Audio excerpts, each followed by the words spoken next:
I think we've all tried it before. Some of you are probably doing it right now. You see those super clean iPad setups, Magic Keyboard, Apple Pencil, and iPad that just makes you look like a productive powerhouse. But after years of trying to make my iPad like a laptop, I realized something, that this might be the worst way to use an iPad. And once I stopped forcing it to be a laptop, it actually became more useful than my MacBook. Just not in the way you think. Let's rewind for a second. Back in 2010, when Steve Jobs introduced the iPad, it wasn't meant to be a touchscreen laptop or a bigger phone. It was a completely new category. A device meant for watching, reading, and light interaction. Something you use on the couch, in bed, or on the go. And today, we act surprised when it doesn't feel good as a laptop. But here's the thing.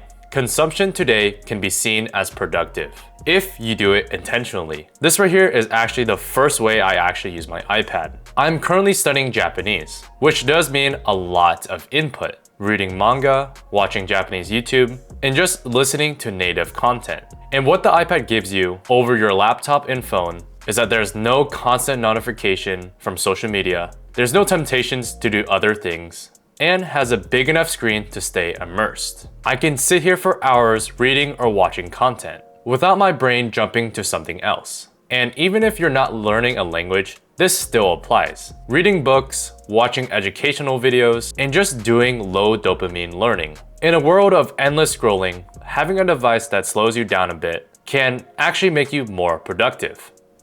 But obviously, the iPad is not just a media device anymore.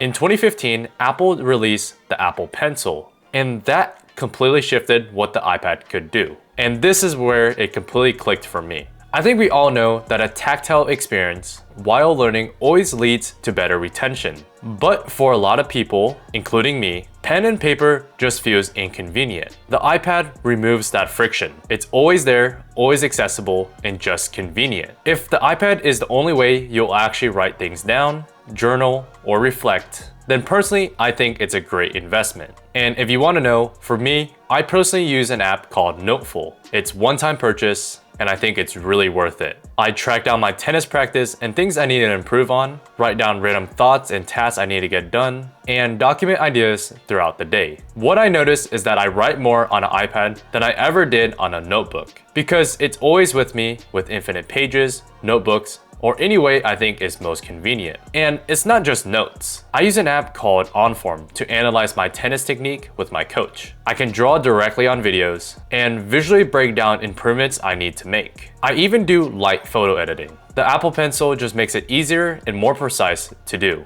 This right here is the real difference. Phones and laptops let you be productive, while the iPad lets you be intentional with productivity. And I think that's something that no keyboard can replace. This right here is where I draw the line. I don't understand when either people buy a cheap iPad, then purchase an expensive keyboard, or buy a fully decked out iPad Pro plus Magic Keyboard setup. With a cheap iPad, it will always feel a lot worse than a laptop and just doesn't perform that great as an iPad. It'd be slow and just get bogged down by all the tasks it needs to get done. On the other hand, when you get an iPad Pro and Magic Keyboard setup that costs almost $2,000, it will always be worse than a laptop. In my own experience using iPads and even Samsung tablets, tablet keyboards always feel mushy or just doesn't register my key presses. The software feels slower to multitask or just do any other thing. And everything just has more friction. It just feels like an iPad pretending something that it's not. The apps are all watered down. The gestures add so many extra steps. And things that would be instant on a laptop just takes forever to do. You're just pretty much paying more for less. Honestly, I think the best setup is pretty simple. Get a used older M series MacBook and a standard iPad, which can be either a newer base model or older iPad Air. You spend less money and each device does what it's supposed to do. That MacBook will always be better than the iPad at being a laptop. And the iPad becomes free to be, well, an iPad.